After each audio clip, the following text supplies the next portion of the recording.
10분 전까지 끝내드리도록 하겠습니다. 네. 자, 제가 인사드리면 박수 크게 쳐주십시오.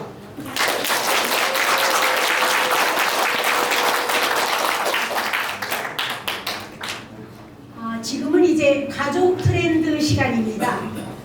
자, 선진국하고 후진국의 차이점을 선생님들은 어떻게 정리하고 계십니까? 저는 후진국은 불편하게 사는 게 후진국이고 선진국은 편리하게 사는 게 선진국이다, 이렇게 정리했습니다. 다시 말하면 여러분께서 이제 이따금 보실 수 있겠지만은 자연인이라는 프로그램이죠. 그거를 보면은 굉장히 불편하게 살죠. 그러나 불편한 거하고 불행한 거하고 직결되지는 않습니다. 불편해도 행복할 수 있죠.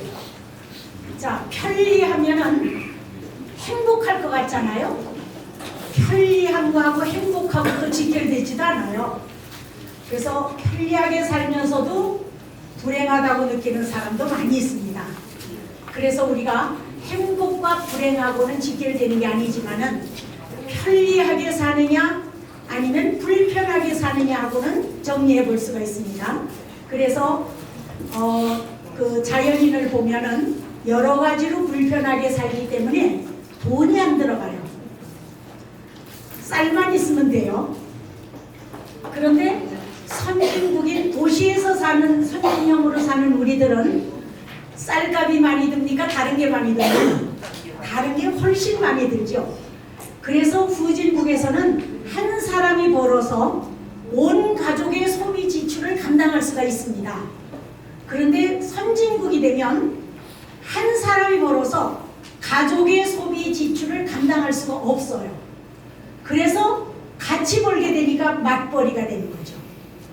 자, 우리 아이들은 무슨 벌이를 해야 되겠습니까? 맞벌이를 하지 않으면 살 수가 없습니다. 현상 유지가 안 되기 때문이에요. 그럼 우리가 편리함을 추구하는 게 여러 가지가 있지만은 실제로 자동차를 하나 가지고 있다는 건 굉장히 편리한 거죠. 근데 거기에 들어가는 비용은 만만치 않죠. 먹고 사는 비용보다 훨씬 큽니다. 그래서 우리가 편리함을 추구하면 바로 돈하고 직결되어지는 겁니다. 여기는 지금 넓은 공간임에도 불구하고 굉장히 온도가 적절하고 시원하죠. 이거는 우리가 느끼지 못하지만은 다 전기로 돌아가기 때문에 전기 요금을 누군가가 내야 되겠죠. 내가 내지 않더라도. 그래서 집에서는 내가 직접 내야 되기 때문에 그걸 굉장히 이거 에어컨 가동을 이렇게 오래 하면은 전기료 폭탄 맞을 거야 이렇게 걱정을 하지만 공공연하게 쓰는 거는 그런 걱정을 우리가 안 하지만 이렇게 시원하지 않습니까? 바로 이렇게 자기 자신이 편리함을 추구하면서 살게 되어지는 게 나도 모르게 선진화된 삶이다, 이렇게 정리해 볼 수가 있는데요. 여기에서 부부의 삶의 형태가 달라집니다. 후진국은 군업부부가 돼요. 다시 말하면 남편이 돈을 벌고 아내가 살림하면서 아기 기르고요. 이게 가능하죠. 그런데 선진국이 되어지면 협업부부의 형태로 바뀝니다. 협업부부. 다시 말하면 남편도 돈 벌고 아내도 돈 벌고 아내도 살림하고 남편도 같이 살림을 도와야 됩니다. 이거는 당신이 맡고 이거는 내가 맡고 이게 안 된다는 거예요. 협업을 할 수밖에 없게 된다. 맞벌이기 때문에 이렇게 이제 가족의 트렌드가 바뀌고 있다는 것입니다. 우리들은 어땠어요? 맞벌이를 할 수도 있었고 외벌이를 할 수도 있었죠. 우리가 선택한 거죠.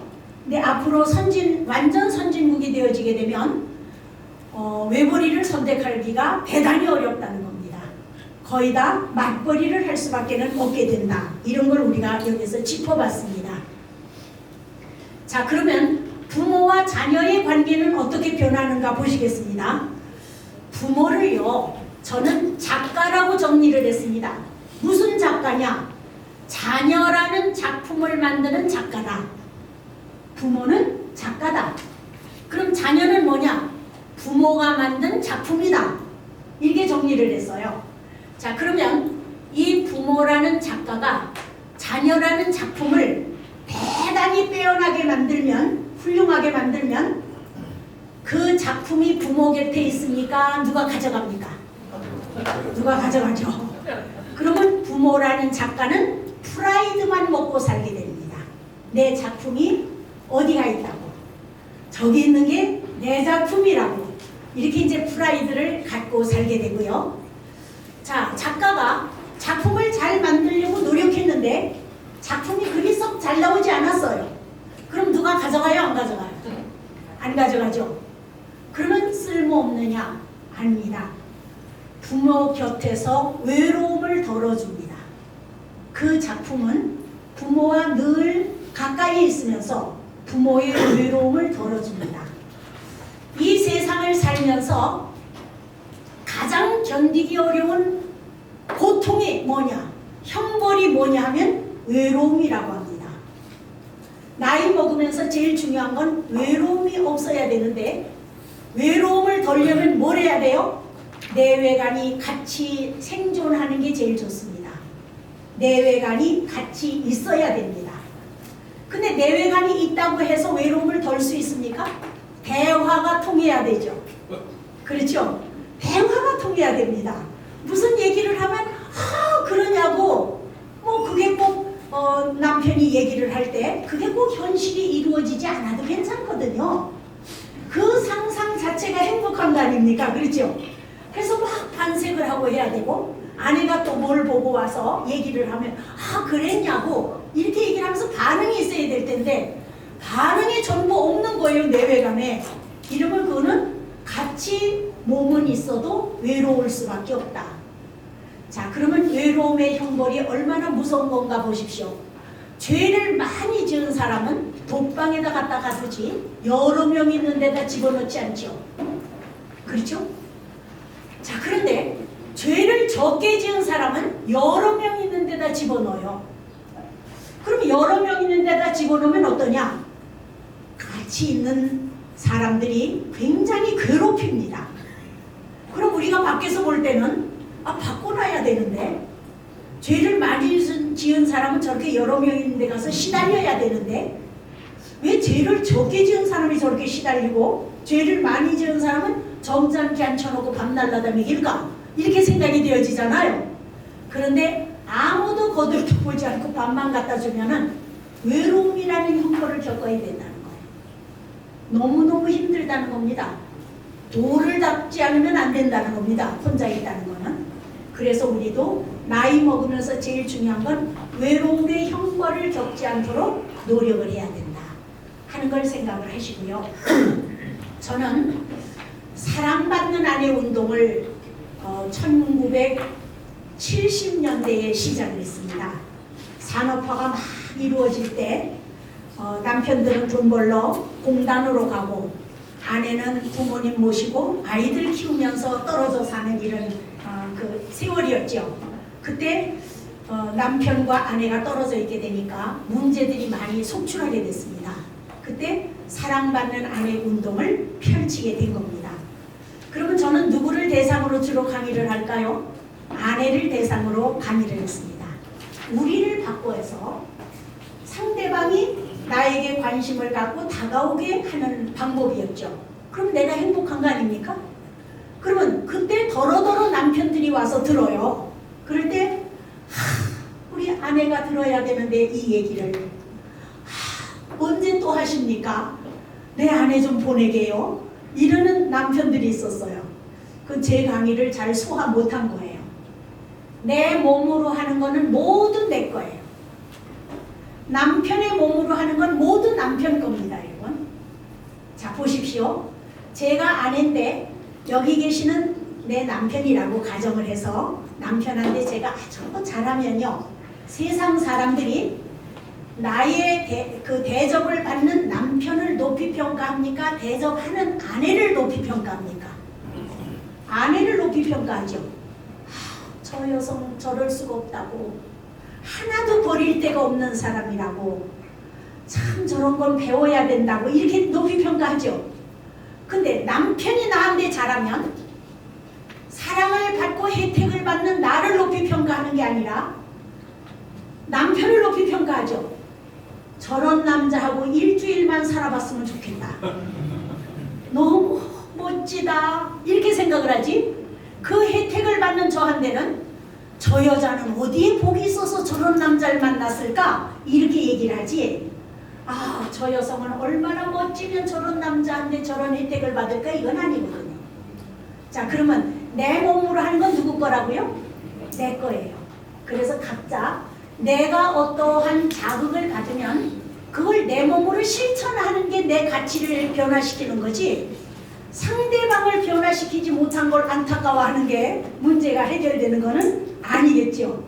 자, 그래서 여기도 남자 선생님, 여자 선생님이 같이 모여 있으니까 상대방을 변화시키겠다는 생각보다는 내가 먼저 변화해야 되겠다는 생각으로 바뀌어가면 훨씬 더 구체적이고 실질적이겠다. 이렇게 정리를 해보았습니다. 여기에서 보면요, 우리가 여기입니다. 여기인데 우리 부모님이 계시다면 여기고 우리 아이들이 있다면 여기예요. 자, 여기에 자녀가 이렇게 내가 부모님의 자녀이기도 하죠. 그리고 우리 아이들의 부모이기도 하죠, 우리가. 그럼 우리는 자녀에게 먼저 마음이 돌아갑니까? 부모님에게 먼저 마음이 돌아갑니까? 자녀에게 먼저 돌아갑니까? 네, 솔직하신 겁니다. 부모에게 먼저 마음이 돌아간다고 한 분은 위선이었습니다. 자, 그러면 자녀에게 먼저 마음이 돌아가니까 여기가 1번이죠. 1번. 그러면 부모님에게는 2번으로 하겠죠. 그렇죠? 그러면 부모님은 우리한테 1번으로 했는데 자식이 본인한테 2번으로 하니까 원가 계산상 손실의 발생이죠. 그래서 부모님은 서운해하시는 겁니다. 내가 너를 어떻게 길렀는데 너희들이 나를 이렇게 홀대를 하느냐는 것이거든요. 그런데 따지고 보면 말이에요, 부모님이 우리한테 1번으로 했다면 본인도 자녀로서 부모님한테 2번으로 한 거 아닙니까? 맞죠? 그럼 우리가 자녀한테 1번으로 했으면 우리 부모님한테 2번으로 했고, 우리 아이들도 자기 자녀에게 1번으로 하고 우리한테 2번으로 하겠죠. 그래서 타원형으로 이렇게 자르면 본전칙입니다. 맞죠? 본전이죠. 그래서 사랑은 내려사랑이다. 치사랑이 아니에요. 내려사랑이에요. 그래서 유태인들은 이런 얘기를 합니다. 자녀들이 와서 부모님에게 감사하다고 인사를 하면 너희들이 나한테 감사하는 마음이 있거든 내 자식에게 그대로 해라. 근데 우리는 어떻게 해요? 이제 철들었냐? 이렇게 얘기를 하죠. 그렇죠? 우리는 그러니까 자녀를 길러서 본전 빼먹겠다는 생각을 하지 말아야 된다. 이미 다 빼먹었다. 언제 빼먹었느냐면 아이들 키우면서 그 아이들이 그때그때 보상을 다 주지 않아요. 너무나 행복하고 너무나 기대에 부풀고 이 아이는 특별한 아이가 될 것만 같고, 그렇죠? 이런 게 바로 그때그때 보상을 다 준 겁니다.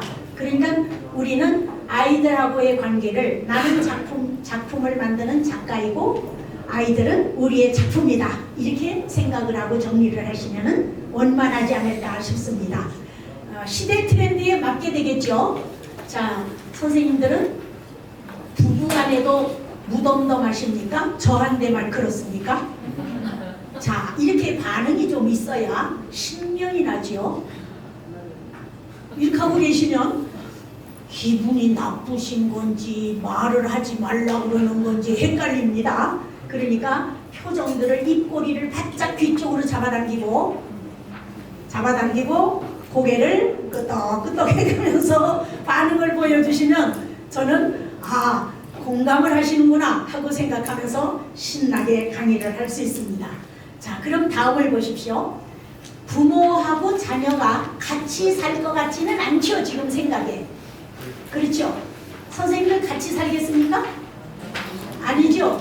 그럼 따로 사는데 자녀들이 맞벌이를 하다 보니까 아이가 생기면은 맡길 데가 없는 거예요. 그럼 부모님 모시고 살겠다고 들어오는 아이들이 있어요. 그럴 때 얘 따로 살자 이렇게 내미는 부모는 거의 없어요. 굉장히 속으로 좋아해요. 자식이 들어오면 불편하다는 걸 알면서도 같이 살자 그러면 기분 좋은 거예요. 그래서 이제 같이 살다 보면 불화가 생기게 되는데 바로 이렇게 같은 공간에서 살게 되면 불화가 나와요. 그래서 자녀와 혹시라도 같이 살게 되거든 공간 분리를 하세요. 공간 분리. 자, 여기가 이렇게 터져 있지 않게 여기를 막으세요. 막아서 여기서 왔다 갔다 못하게. 그래서 여기로 나와서 일로 들어가야 되고 여기서 나와서 일로 들어가야 되지 여기서 왔다 갔다 하지 말게 하시고요. 그러면 여기는 부모가 살고 여기는 자녀가 산다고 봅시다. 공간을 분리하면 여기가 어떻게 해놓고 살든 여기서 신경 안 쓰고 여기가 어떻게 해놓고 살든 여기서 신경 안 쓰겠죠. 근데 이게 터져 있으면 여기 마음대로 하면 여기서 불만이 오고 여기 마음대로 하면 여기서 불만이 오게 돼요. 그래서 공간은 넓든 좁든 그게 중요한 게 아니라 분리를 해서 내 공간 내 공간으로 사는 게 좋다. 그 다음에 시간 분리를 해야 돼요. 만일에 이 아이를 부모님한테 맡기면 부모님한테 24시간 여기에서 아이가 거하게 하면 안 되고 출근할 때 갖다 맡기고 퇴근할 때 찾아가야 돼요. 시간 분리를 하라는 겁니다. 다시 말하면 이 아이가 밤에 안 자고 운다. 그러면 부모 마음에는 안타깝죠. 잠을 제대로 자야 나가서 출근해서 일을 할 텐데 그럼 부모님이 밤에 여기 데려다가 내가 데리고 잘게 너희들이 자고 출근해라 이렇게 하는 경우가 있어요. 밤에라도 부모의 에너지를 받아야 돼요. 이 아이가 밤에라도. 그리고 밤에라도 이쪽은 휴식을 취해서 재충전을 해야 돼요. 그래 아침에는 막 능동적으로 아이를 맞이하게 되거든요. 공감하시죠? 네.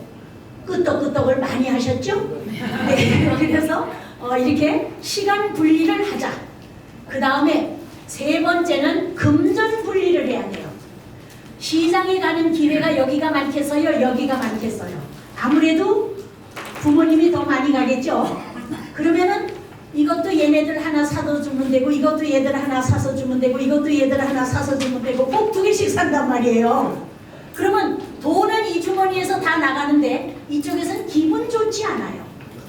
내가 원하는 건지 아닌지 부모님이 물어도 안 보고 자꾸 사다가 준단 말이에요. 공감하시죠? 그래서 절대로 물건으로 이립다 사다가 주지 말자.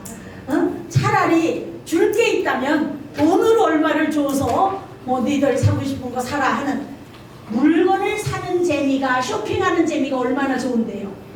그거를 몽땅 부모님이 내 돈을 들여서 주니까 너희들은 감지덕지 해야 된다. 이건 있을 수 없어요. 그래서 금전 분리를 해서 살자 하는 말씀을 드려요. 이 세 가지가 분리되면 같이 사는 듯 따로 살고 따로 사는 듯 같이 살게 되면서 불평불만이 없이 살아가게 됩니다. 만일에 집을 이렇게 분리할 수가 없는 구조다 하면은 가까이에 같이 집을 얻어서 왔다 갔다 하면서 살아야 됩니다. 가까이에 집을 하나 마련하면 되겠죠. 그렇게 해서 왔다 갔다 하면서 살면 되지 한 공간에 같이 들어와서 사는 거는 절대 불화의 씨앗입니다. 그 다음에 선생님들 부모님이 생존에 계신다면 본인이 안 모시고 계셔도 다른 형제 중에 누가 모시고 계실 수 있죠. 그럴 때는 어버이날 특별한 선물 하나를 해드리십시오.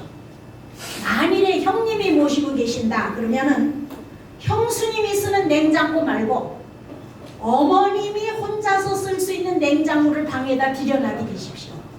그게 곳간이거든요. 곳간. 그래서 거기에다가 별거를 다 거기에다 정리를 하시고 가득 채우셔요. 근데 형수가 쓰는 데다 갖다 집어넣으면 형수가 신경 쓰잖아요. 그렇죠? 이게 불화의 원인이 되더라고요. 그래서 세탁기는 같이 써도 되는데 냉장고는 따로 쓰는 게 아주 좋다. 그걸 누가 알겠느냐는 거예요. 같이 살아본 사람이 체험에 의해서 알게 되는 거죠. 저는 어머니하고 별 불화가 없이 잘 살았지만은 나중에 어머님이 척추를 다치셔서 몸져 누우시게 되니까 누워서 살림을 하시는 거예요. 누워서 어디에 뭐가 있고 어디에 뭐가 있고 이렇게 말씀하시게 될 거 아니겠어요? 그때 제가 이제 다시 정리를 해놓고 사니까 어머님이 굉장히 서운해하시고 내 건 아무것도 없어졌구나 싶어 하시는 거예요. 그래서 냉장고와 싱크대를 그 방에다가 설치를 해드렸어요. 그리고 냉장고에 가득 차는 거예요. 그러면 제 친구들이 와서 어머님이 계시니까 인사를 드리면, 그러면 갈 때 꼭 날 보고 가시오, 갈 때 꼭 날 보고 가서, 그렇게 얘기를 하세요. 보고 가면 그 냉장고 일어나지도 잘 못하시는 분이 짚고 일어나서 냉동에서 쑥덩어리고 뭐고 이런 거를 꺼내서 봉투에다 탁 넣어놔요. 갈 때 주려고. 그게 노인네들이, 농업경제사회에서 사신 분들은 그게 돈인 줄 아시거든요. 왜냐하면 몇 푼이라도 또 용돈을 좀 드리니까 거기에 보상을 하고 싶으신 거예요. 그래서 그걸 충족시켜 드리니까 굉장히 행복해 하셨던 거를 제가 기억하면서 선생님들한테 공유하는 것입니다. 자, 그러면 자녀와의 동거는 이렇게 공간 분리, 시간 분리, 금전 분리를 해서 살아가자 하는 말씀 드렸고요. 그러면 이제 다음은 소통 트렌드를 말씀을 드리겠어요. 말을 할 줄 아는 사람과 말을 못하는 사람 하면 벙어리와 안 벙어리 이렇게 생각하겠죠. 그게 아니고, 말을 어떻게 하면 기분 좋게 말을 하고 어떻게 하면 불쾌하게 말을 하는가 하는 분류예요. 자, 그럼 우리 말할 줄 모르는 사람은 없지만은 방법론에 따라서는 달라지겠죠.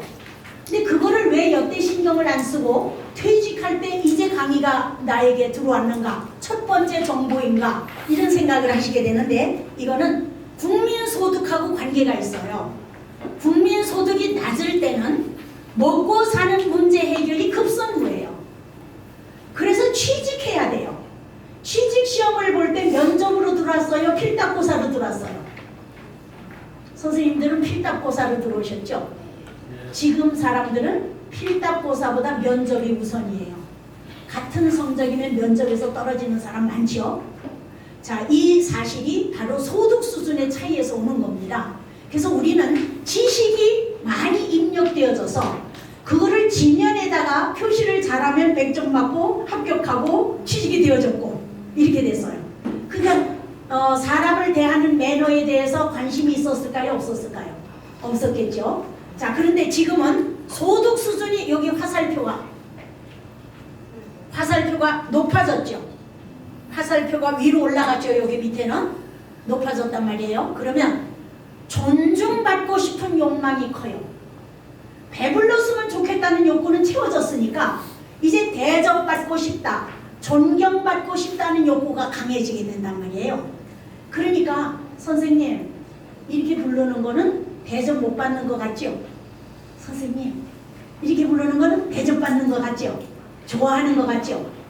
똑같은 선생님인데 차이가 있죠? 아버지 이렇게 부르는 거하고 아버지 이렇게 부르는 거하고 다르죠? 좋아서 상대를 부르는 거하고 그냥 부르는 거하고는 차이가 있잖아요.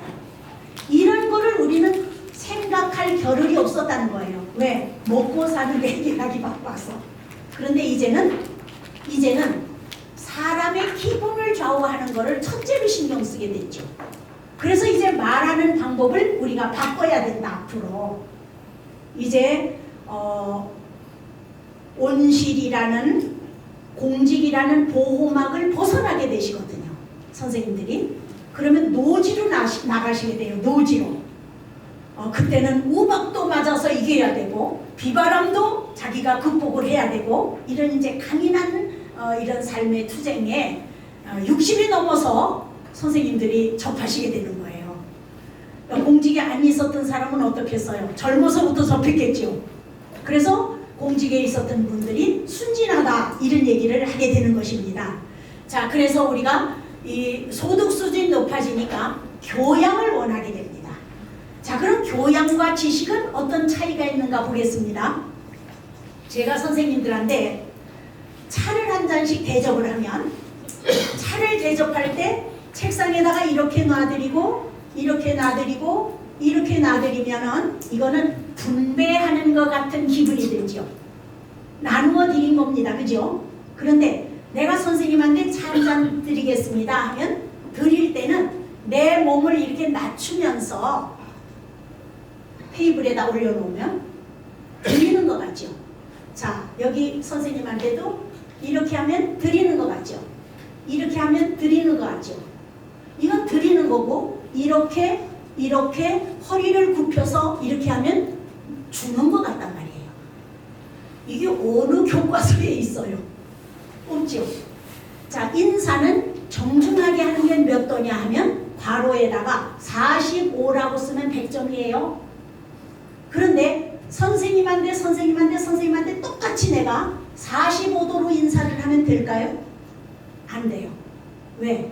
선생님하고 저하고는 별로 안 친해요. 그러면은 선생님한테 안녕하세요 이렇게 인사를 해야 돼요. 그럼 정중하게 인사를 받으니까 선생님도 정중하게 인사를 해줘요. 선생님하고 나하고 막 친해요. 그런데 안녕하세요 이렇게 하면 왜 그래? 이렇게 얘기를 해요. 왜? 나한테 그렇게 정중할 필요가 뭐 있느냐는 거죠. 그럼 선생님한테는 어떻게 해야 돼요? 잘 있었어 이렇게 해줘야죠. 그럼 저쪽에서도 이렇게 하고 기분이 흐뭇한 거예요. 공감하시죠? 근데 안 친한 이 친한 선생님한테 그렇게 했는데 안 친한 선생님한테도 친한 척 해야 되겠다고 선생님 안녕하세요 이러면 선생님이 두 손을 그럼 뒤로 가. 언제 봤다고 저렇게 친한 척 할까? 경계하게 되겠죠. 그러니까 심리적 거리가 어떠냐에 따라서 각도가 문제가 아니라는 거죠. 이게 교양이에요. 이걸 어떻게 가르치겠어요? 상황에 따라서 대상에 따라서 다 다른데. 그렇죠? 저는 경제학을 했기 때문에 남자친구들 소굴에서 살았겠죠. 그럼 만나면 야 잘 있었어 이렇게 인사를 하다가 남편이 옆에 있으면 어떻게 해요? 어머 잘 있었어요 안녕하세요 이렇게 인사한단 말이에요. 그 똑같은 대상인데도 누가 옆에 있느냐에 따라서 인사 분위기가 달라지잖아요. 이게 교양이란 말이죠. 그러니까 교양이라는 것은 공식적으로 이거다 하는 한 가지가 아니고 상황에 따라서 그분이 기분 나쁘지 않게 대접받는다는 기분을 느끼도록 표현해 주는 게 교양이다. 이렇게 정리하면 되지 않겠습니까?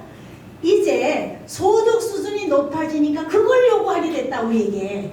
그래서 우리는 대화법이 바뀌어야 된다 하는 겁니다. 대화법이 바뀌어야 된다. 그럼 그 대화법을 바꾸기 위해서는 낱말이 차지하는 부분은 7%밖에 안 돼요. 이건 내용이 아니에요. 낱말이에요. 똑같은 내용인데 낱말을 바꿀 수 있죠. 아버지 밥 잡수세요. 아버지 식사하세요. 아버지 진지 잡수세요. 낱말 바꿨죠. 그게 7%의 차이를 가져와요. 그리고 음성이 38%를 가져와요. 이거를 합해서 내용으로 표현을 하고요. 몸의 표현이 55%예요. 몸의 표현이 55%하고 이 몸을 바꾸게 되면 음성이 바뀌거든요. 음성하고 합해진 게 감정으로 나타나요. 그럼 내용 대 감정은 45대 93이 돼요. 근데 우리는 늘 말을 할 때 뭐에 신경 썼나요? 내용에만 신경을 썼죠. 감정에 신경을 무디게 했단 말이에요. 그래서 상대방 비위를 거스르는 표현들을 더러더러 했을 수 있다는 거죠. 그래서 우리가 이 내용과 감정의 비율을 우리 늘 생각하면서 감정적으로 표현하는 것이 오히려 내용을 충실히 하는 것보다 훨씬 효과적이다. 이런 걸 이제 볼 수 있습니다. 그러면 직접 예를 들어보겠습니다. 조그만 막내딸이 나와서 아버지 밥 이렇게 했어요. 아버지 밥 잡수세요 이렇게 했어요. 그러면 어른한테는 밥이라고 그러는 게 아니야. 진지라고 그러는 거다. 진지. 다음부터는 아버지 진지 잡수세요 이렇게 말해라. 이렇게 가르치죠. 그쵸? 자, 그런데 큰딸이 나와서 아버지 진지 잡수세요 이랬어요. 자, 그러면 짜증낸 거죠. 빨리 안 들어왔다고. 그쵸? 그러니까 그게 무슨 말버릇이냐. 어른한테 공손하지 못하게 시기 남을 했단 말이에요. 그러면 큰딸은 내가 뭘 잘못해서 진지 잡수시라고 그랬는데 밥 잡수시라고 그랬다면 큰일 날 뻔했네. 이런 생각을 하게 되죠. 그리고 대안을 안 가르쳐줬죠. 큰딸한테는. 왜? 기분 나쁘니까. 기분 나쁘니까 나무래기만 했단 말이에요. 근데 작은 딸한테는 어땠어요? 기분 좋으니까 대안을 가르쳐줬죠. 그렇죠? 바로 이 차이가 여기에서 오는 거예요. 밥 진지식 사이의 차이는 7%인데 큰 딸은 표정 자체도 인상을 쓰면서 역정스러운 음성으로 말했단 말이에요. 93%가 마이너스야. 진지라는 낱말은 7%밖에 플러스가 안 되고 이런 차이란 말이죠. 공감이 되시죠? 그래서 저도 늘 남편을 깨울 때 이렇게 깨웠어요. 여보 일어나, 늦었어, 어떡해, 이러면서 오두방정을 떨었거든요. 그 늘 깨우면 안 일어나요, 죽은 척하고. 그래서 하루 속상해가지고 이제 더 빨리 일어나게 하기 위해서 더 호들갑을 떨 거 아니겠습니까? 그랬더니 하루는 일어나서 앉아가지고 이러면서 숨을 쉬어요. 왜 그래? 어디 아픈 거야? 이제 난 빨리 해야 되니까, 바쁘니까. 이렇게 얘기를 했더니 난 오래 못 살래나 봐. 왜? 매일 아침 놀래켜서 너가 오래 못 살 것 같아. 이렇게 얘기를 하니까 제가 별소리를 다 하고 있네 이러면서 빨리 나와, 시간 없으니까 그렇지, 이렇게 하고 이제 얘기를 했어요. 가만히 혼자서 생각을 해보니까 놀래켜서 빨리 돌아가시려면 누구만 손해예요? 나만 손해지, 혼자 살게 되니까. 같이 늘 있다가 한 명만 남아보세요. 얼마나 쓸쓸하겠어요. 특별히 사이가 좋아서 뿐만이 아니라 그냥 그럭저럭 살더라도 다 그럴 거 아니겠습니까? 그래서 익숙한 이 삶이 변화되는 건 싫거든요. 그래서 제가 가만히 생각해 봤어요. 어떻게 하면 좋을까? 그래서 여보 이렇게 하는 것도 이상하고, 그래서 오페라를 해봐야겠다. 여보 그랬더니 더 하나 높여서 여보 이렇게 올라가요. 리듬이. 이거구나. 일어나 그래. 이러는 거예요. 그래서 손줘 그랬더니 손을 주는 거예요. 벌떡 일어나 기니까는 죽을 것 같다는 소리도 안 하더라고요. 그래서 늘 아침에 오페라를 해요. 그리고 밥 먹으라고 그럴 때도 여보 밥, 여보 식사 이렇게 하는 게 아니라 여보 하면 벌써 밥 먹을 때니까 밥 먹자는 얘기인 줄 알 거 아니에요. 그래서 선생님들도 한번 벤치마킹 해보세요. 리듬을 타서 상대에게 말하면 상처를 주지 않고 내 목적은 달성할 수 있구나 하는 거 공감이 되시죠? 네, 그렇게 한번 해보시기 바랍니다. 선생님만 하실 것 같으네요. 자, 이렇게 우리는 국민소득에 따라서 결국은 기분 좋은 대접을 받고 존중받는 기분이 느껴지게끔 말할 수 있어야 되는데, 그거를 하려면은 역시 몸의 움직임이 참 중요하다. 몸의 움직임이. 그래서 우리가 친구네 집에 전화를 걸었는데 아버지 계시냐? 안 계세요. 어디 가셨어? 몰라요. 이렇게 전화 받는 아이 있죠? 그럼 그 아이가 눈에 보여요? 안 보여요? 안 보이지만 목소리를 들으면 걔가 어떻게 하고 있다는 게 느껴지죠. 다시 말하면 이 몸에 의해서 목소리가 변화되기 때문이라는 거예요. 그래서 몸이 좋아야 된다. 자, 보십시오. 옆에 사람 다리를 밟았어요, 내가. 그러면 그러면 미안하다고 그래야 되죠. 그 미안하다고 하려고 보니까 잔뜩 찡그리고 있어. 찡그린 얼굴을 보는 순간 미안하다고 그러고 싶지 않아졌어요. 뭘 고까지 걸 밟았는데 저렇게 찡그리고 야다냐, 이런 마음이 들었어요. 미안합니다 이렇게 얘기를 했더니, 미안하다고 하면 답니까? 아니 그럼 어떡하라는 말이에요. 내가 일부러 밟았어요. 제가 왈칵하니까 밟혔잖아요. 미안하다면 그런 줄 알지 뭘 또 달려들고 야단이에요. 야단까지 쳤어요 내가. 그건 제3자가 볼 때 누구 잘못인지 몰라. 그렇죠? 근데 똑같이 발을 밟고 아야 그랬어요. 그래서 보니까 찡그렸어요. 오죽 아프게 밟혔으면 그렇게 찡그렸을까, 안 됐다, 이런 마음이 들어서 미안합니다 그랬더니 괜찮습니다 이러는 거예요. 자, 이건 바로 뭐냐면 이 소리를 낼 때, 이 내용의 소리를 낼 때 이 미안한 감정을 가져야지 그 소리가 효과가 나지. 자, 미안합니다. 진짜 미안해요. 아주 정말 미안합니다. 아무리 강조를 해도 강조 안 되겠죠. 그렇죠? 근데 미안하다는 말이 잘 들릴지 말지 하게 몸둘 바를 모르면서 미안하다고 하면 그건 느껴지겠죠.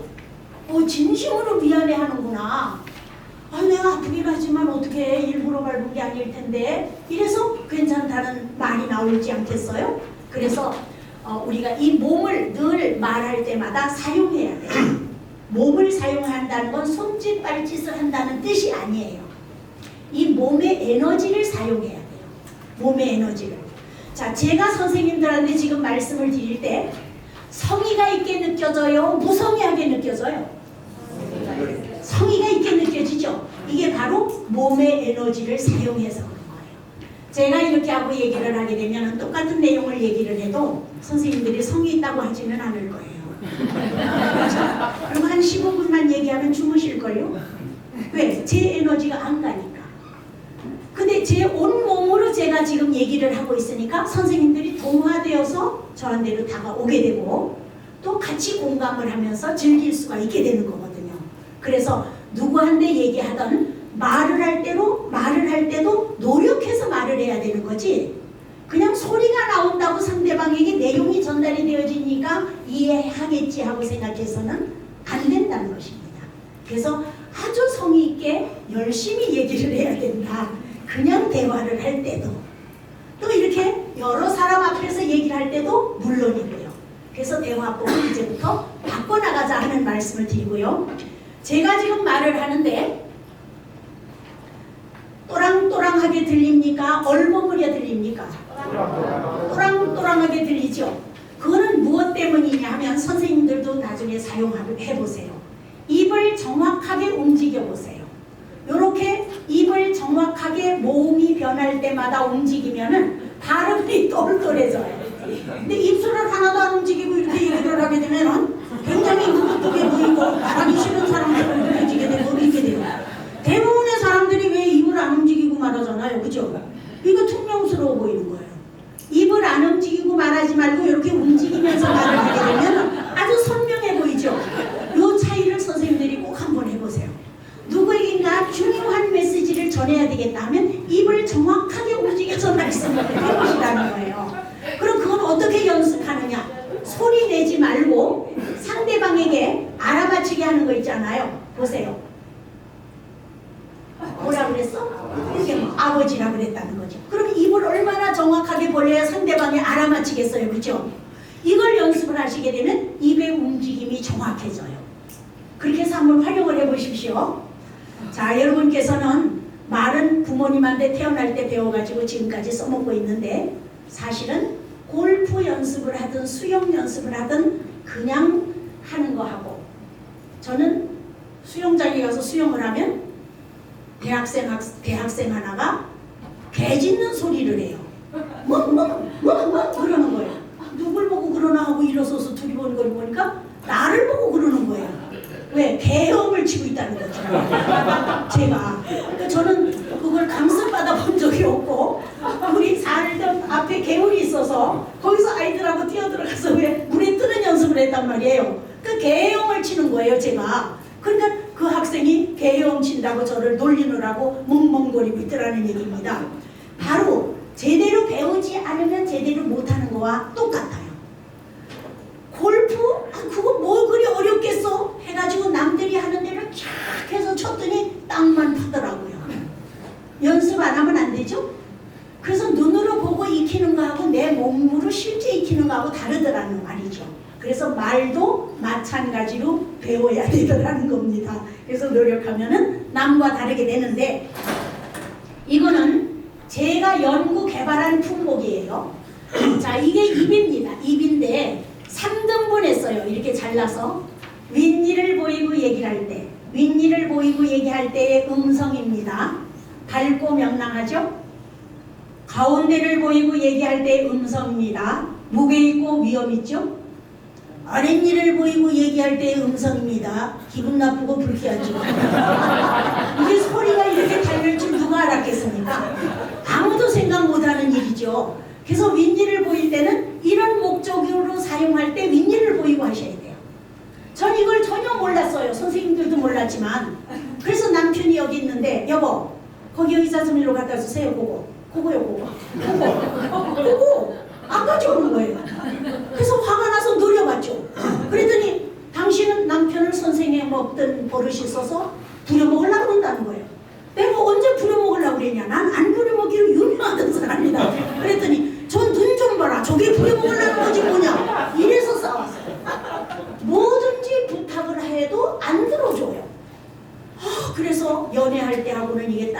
되겠구나 하고 생각을 하면서 안 살아야 되겠다고 결심을 하지 않았겠습니까? 그래서 안 살아야 되겠다, 안 살아야 되겠다 이런 이제 마음을 먹고 어디로 튀려고 도망치려고 이제 계획을 하고 있는데 친구가 저에게 책 한 권을 보내준 게 있어요. 그게 더 토털 우먼이라는 책이에요. 그 책을 번역한 게 사랑받는 아내예요. 의역을 한 거죠. 완전한 여성 하면 재미가 없잖아요, 그죠? 사랑받는 여성은 사랑을 구걸하는 게 아니죠. 사랑받을 수 있도록 능동적인 처신을 해야 되겠죠.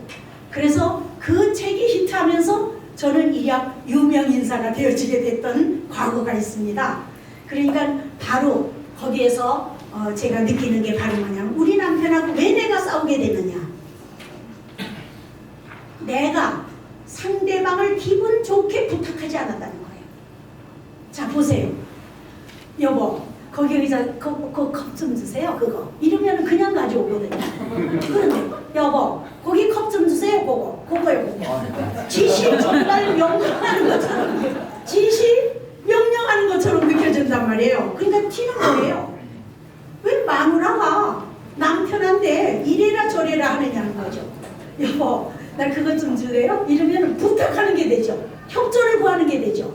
달라요. 그래서 학교에 선생님들이 이제 교무실에 있을 때도 김 선생님 타오는 김에 커피 한 잔 더 타요. 이렇게 얘기하면 커피하고 욕하고 같이 타와요. 근데 김 선생님 타는 김에 내 것도 하나 더? 이러면은 네 하고 욕은 절대 안 타가지고 커피만 타가지고 오죠. 똑같죠? 누구한테든지 여보 차 한 잔만 이렇게 하는 거하고 여보 차 한 잔만 다르죠? 그래서 윗일을 보이고 했을 때는 부탁, 협조, 의논, 질문, 인사, 동의의 개념이 되어지는데 정색을 하고 얘기를 하면 명령, 지시, 훈시, 통술, 전달의 개념이 되어진단 말이에요. 자 그럼 우린 일반적으로 어디를 많이 보이면서 얘기해야 돼요? 윗일을. 근데 윗니가 잘 나와요? 안 나와요? 잘 안 나오죠. 잘 나오는 사람은 뽀드렁니예요. 우린 뽀드렁니가 아니기 때문에 윗니가 안 나와요. 그럼 윗니가 나오게 하려면 어떻게 해야 되냐?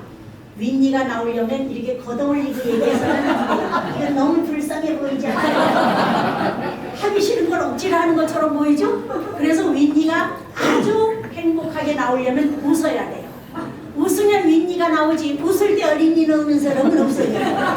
그래서 웃으면서 얘기하다가 잊어버리죠. 이게 내려오죠. 그럼 생각나는 즉시 아이고 또 올려야 돼요. 또 내려오면 또 올려야 돼요. 내려오면 또 올려야 돼요. 왜 내려온 걸 아느냐? 상대방 표정을 보면 알아요. 상대방이 밝은 게 어두워지게 되면 아 내 표정이 어두워졌구나 이렇게 생각하면 되시거든요. 그래서 윗일을 보이면서 얘기하는 거는 웃으면서 얘기해야 된다. 그럼 웃을 일이 없는데 어떻게 웃느냐고 또 항의하는 분이 있어요. 그럴 때는 상대방의 코를 들여다보세요. 사람의 코는 한 300여 종류가 된다는데요. 어떻게 생긴 코든 웃음이 안 나는 코는 하나도 없다는 겁니다. 그래서 코를 보고 웃어도 코 보고 흉 보고 웃는 줄은 꿈에도 모른다는 거예요. 자기가 좋아서 웃는 줄 알지. 그래서 내가 마음으로 동화할 수 있는 방법으로 긴장이 되어질 때는 상대의 코를 이렇게 보면서 어떻게 저렇게 생겼지 이런 생각을 하면서 상대방은 전혀 생각하지 못한다는 겁니다. 그래서 윗일을 보이자. 그런데 인사를 할 때 여보 이렇게 인사를 하라고 그랬더니 그렇게 온몸으로 못하겠다고 뭐라고 하는지 말로 하는 걸 가르쳐 달래요. 그래서 다녀오셨어요? 피곤하셨죠? 그러면 어떠냐 그랬더니 그게 낫겠대요. 남편이 들어오니까 다녀오셨어요? 피곤하셨죠? 이렇게 말했어요. 남편이 피곤했다고 왜? 싸움이 났어요. 자 그러니까 다녀오셨어요? 피곤하셨죠? 그럼 괜찮아 피곤하긴 뭐 이렇게 될 걸. 다녀오셨어요? 피곤하셨죠? 그러니까 피곤했다니 이거 어쩐데? 이렇게 될 걸. 이게 윗일을 보이느냐 아랫일 보이느냐 이게 달라요. 자 그런데 근심 걱정을 나눌 때는요. 근심 걱정을 나눌 때는 아랫일 보이는 게 효과적이에요. 근심 걱정을 나눌 때는 왜? 상가집에 갔다던가 사업이 잘 안 되는 집에 갔다던가 이럴 때 위로를 할 때는 이렇게 하고 얘기를 해줘야 효과가 있지. 이렇게 하고 얘기를 하면 약 올리는 게 되잖아요. 그렇죠? 잘 되실 거예요. 힘내세요. 이래야지. 잘 되실 거예요. 힘내세요. 이거 약 올리는 것 같아요. 쾌유하셔야죠. 이거 하고 어서 쾌유하셔야죠. 이건 건성으로 하는 것 같죠. 상가에 가서도 마찬가지예요. 그래서 아랫일을 보이고 인사해야 될 때는 상대방이 근심 걱정이 많을 때, 그때 같이 공유할 때는 아랫일을 보이고 하는 게 효과적이다 하는 말씀으로 정리해드렸어요. 자, 일반적으로 어디를 보여요? 가운데, 제일 위에. 그 다음에 공직에 있을 때는 주로 어디를 사용했을까요? 가운데를 사용했겠죠. 근데 이제 나오시면 윗일을 사용하면서 말씀을 하시는 대접받는 처세가 되어지리라고 생각합니다. 자, 그러면 마지막으로 말씀을 드릴 거는 음식은 말이죠. 굉장히 고급화되는 거를 사람들이 선택하게 된다는 거예요. 그 다음에 의류는 이게 명품이냐 아니냐를 따지지 않고 편하고 보기 좋으면 좋다. 간편한 쪽으로 트렌드가 바뀌게 되고, 주거 생활은 인테리어를 위주로 우리가 필요로 하게 된다는 겁니다. 그전에는 집의 사이즈가 크냐 작으냐를 따졌죠. 이제는 얼마나 간편하고 편리하게 사느냐 이걸 따지게 된다는 거죠. 그 다음에 방송 트렌드는 먹방과 연애의 트렌드로 바뀌고 갔고, 그 다음에 2030년이면 지금부터 11년 후인데요. 세계 제1의 장수국가가 된다는 거죠. 우리가 세계 제1의 장수국가, 일본도 제치고 싱가포르도 제치고 스위스도 제치고 한국이 제1의 장수국가가 되니까 거기에 주인공이 누가 되느냐? 우리들이 될 것이다 하는 기대를 하면 120살 사는 거는 너끈할 것이다 이런 생각이 들어요. 자, 그 다음에 경제뿐만이 아니라 정책, 경제 정책만 가지고 경제와 정책은 따라다녀야 된다. 그래서 지금 대통령이 다른 정책은 잘해도 경제가 무너지고 있다 그러면 그 사람 못하게 되어지고, 또 다른 경제는 잘 됐는데 정책이 나쁘다 그래도 경제가 살아나게 되면 정책과 경제 중에서는 경제를 우선으로 하는 게 일반적인 트렌드다 하는 것입니다. 이걸 섞어서 써요. 그 다음에 오래 살게 되니까 건강에 대한 관심이 고조되어지게 된다는 거죠. 자, 그래서 건강 보조 기능식품이 우리들에게 많이 선호가 되어지게 된다 하는 걸 말씀을 드리고요. 마지막으로 정리하겠습니다. 우리는 변화하고 있습니다. 그 변화하는 시대를 맞이하기 위해서 한번 외치겠습니다. 변화하려고 하지 않는 자 그는 죽은 자이다. 시작. 변화하려고 하지 않는 자 그는 죽은 자이다. 성공하려고 하지 않는 자 그도 죽은 자이다.